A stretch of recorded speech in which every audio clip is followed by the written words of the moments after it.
सुरासम्पूर्णकलशं रुधिराप्तलुप्तमेव च दधाना हस्तपद्माभ्यां कुष्मांडा शुभदास्तु मे। नवरात्रि के चौथे दिन की आपको हार्दिक शुभकामनाएं। आज हम माँ दुर्गा के चौथे रूप का देवी कुष्मांडा के रूप में पूजन करते हैं।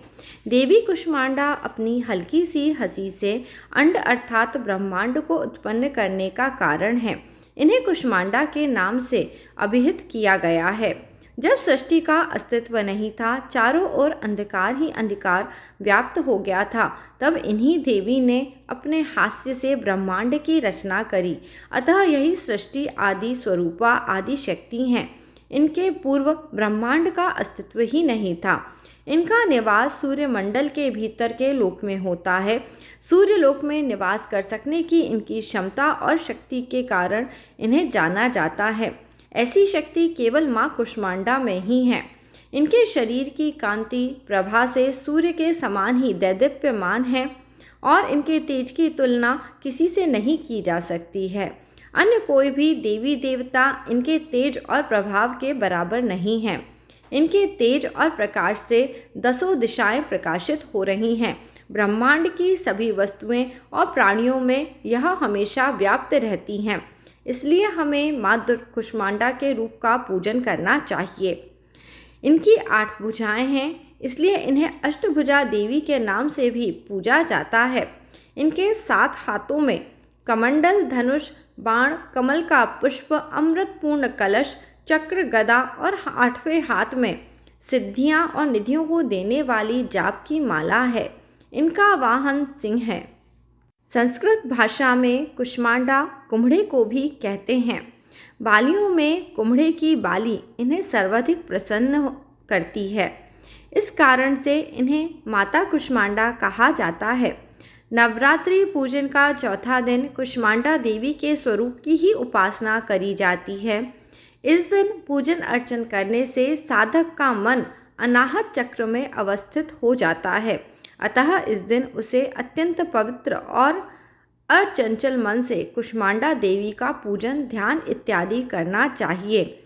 माँ कुष्मांडा की उपासना करने से भक्तों के सभी रोग शोक का विनाश होता है और उनके भक्तों की आयु, यश और आरोग्य में भी वृद्धि होती है।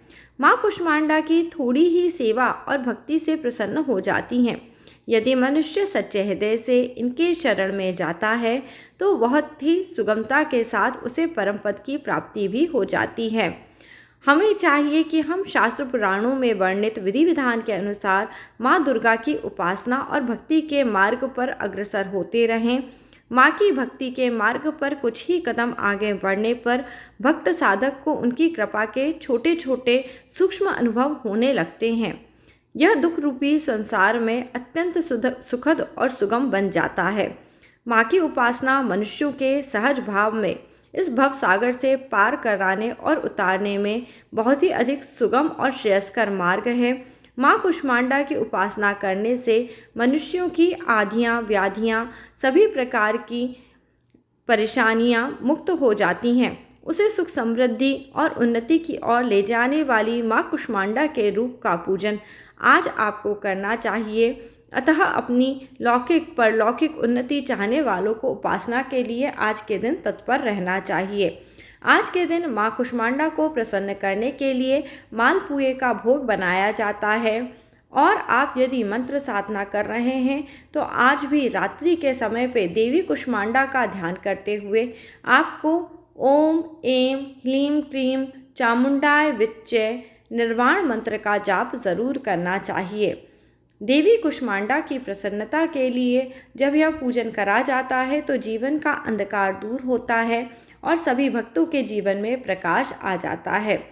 पूजा पाठ में आडंबर और ढोंग करने से आपको सदैव बचना चाहिए और अपने जीवन के अंधकार को नाश करने के लिए देवी के चरणों में अपना सर्वस्व समर्पित कर देना चाहिए। माँ कुष्मांडा के नाम का जयकारा लगाएं। यदि यह वीडियो आपको पसंद आया है तो इसे लाइक करें और नीता विक्रम परिवार से जुड़ के नवरात्रि का यह त्यौहार ज़रूर मनाएं। जय माता रानी दोस्तों।